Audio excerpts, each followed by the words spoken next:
Кайырлы таң баршаңызға. Бүгінгі күндеріңізге сәттілік тілей отырып, әр атқан таңдарыңыз қайырлы болсын дей отырып, бүгін біз видеомызды Түркістан плиткидан бастаймыз.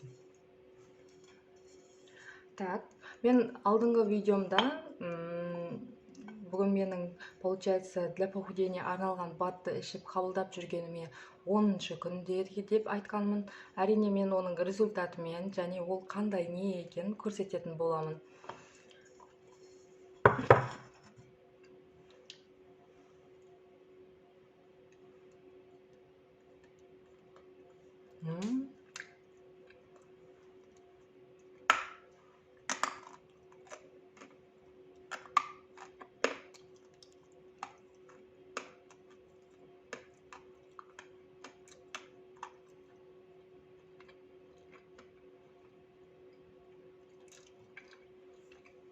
Кішкене тяжело тістеп алып жегенге.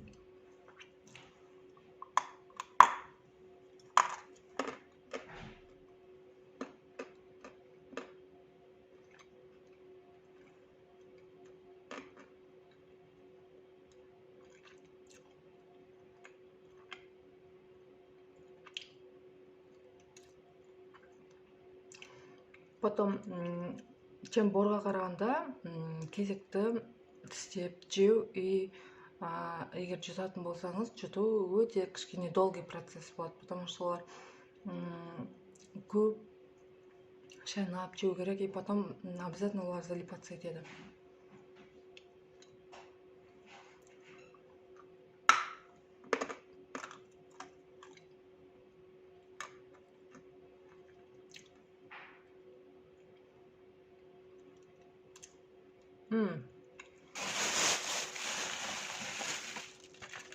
Мен қабылдап жүрген батым осындай.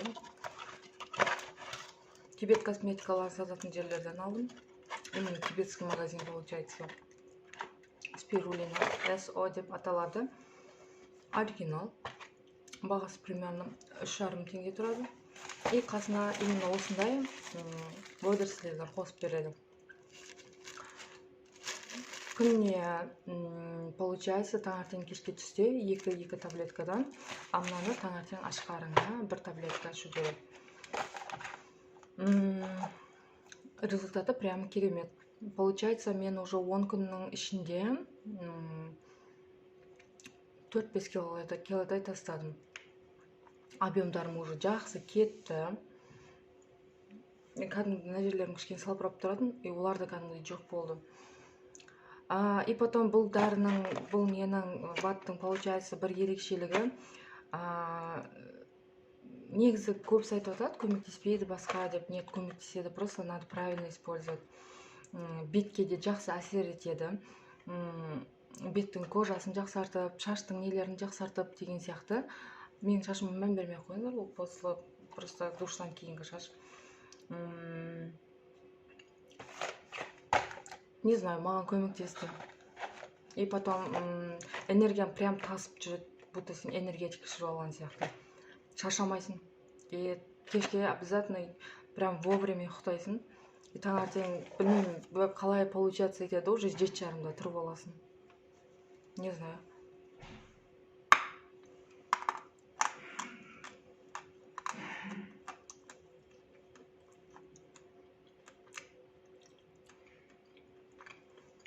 Егер сіздерге интересно болатын болса, мен ертеңгі видеома өзімнің до и после объемдарын өлшеп салып қоямын. Мен қазір салмағым, получается, мен негізі бастадым 67-де 1 болып, қазір примерно 62 или сондай, примерно солай.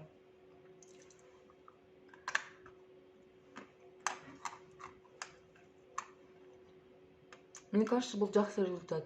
10 күннің ішінде 5 кило тастау — это хороший результат.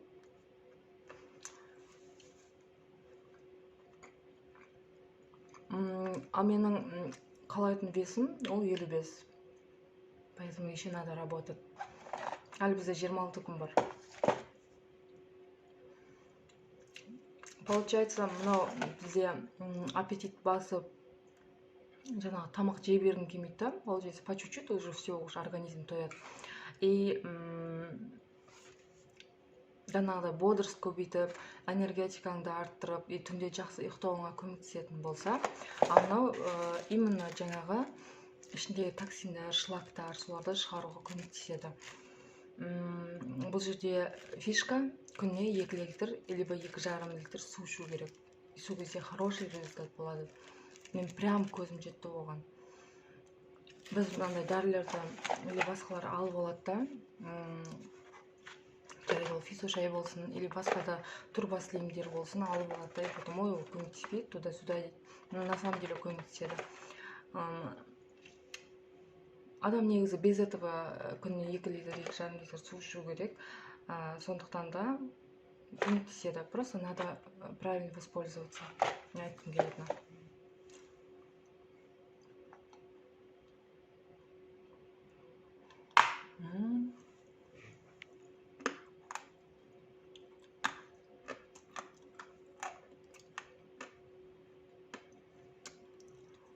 Қап-қатты прям.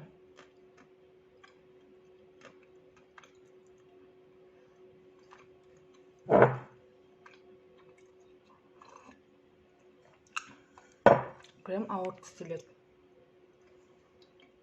Но вкус хороший, прям әдемі.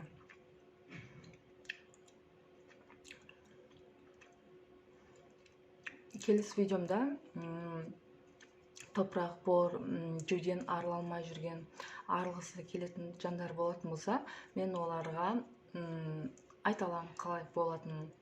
Өйткені мен істеп көргенмін. Менде ондай бұрын болатын зависимость, будто мен андай болады ғой. Менде даже бір случай болды.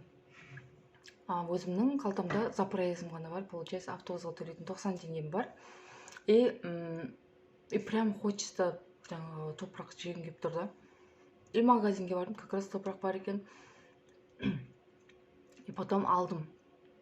И все, менде запраиз жоқ. 60 теңге ма тұрады топырақ, андай кішкентай пакеттегі.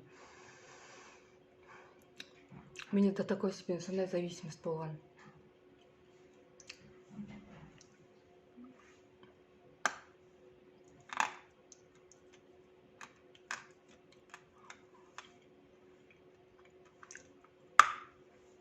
Қазір менде ондай жоқ. Иногда, когда хочется. В основном не хочется. Организм требует еткенде ғана, а так жоқ.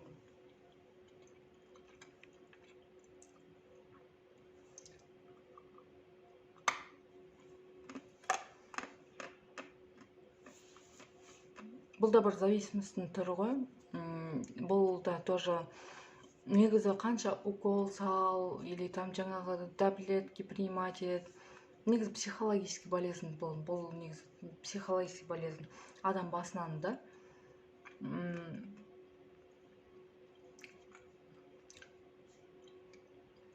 Например, сіз сүтпен шай ішіп жүріп, сүтсіз шай іше алмайсыз ғой. Либо қандай мысалдар айтса болады. Ну, типа такого, да?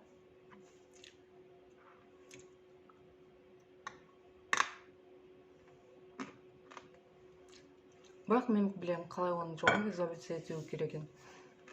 Менде потому что болды, жаршыдай, 5 айдай перерыв болып, и потом потихоньку, жай, бірақ қатты кірісіп кетпейді деген сияқты.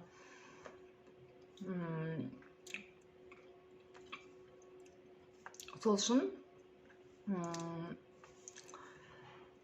келесі видеомды күтіңіздер. Әрине, мен уже шынымды айтсам, мен өзі кішкентай кусочкке тойып қалдым. Мен жұтатын болғаннан кейін ба, солай болды. Еще қатты екен, прям қатты екен.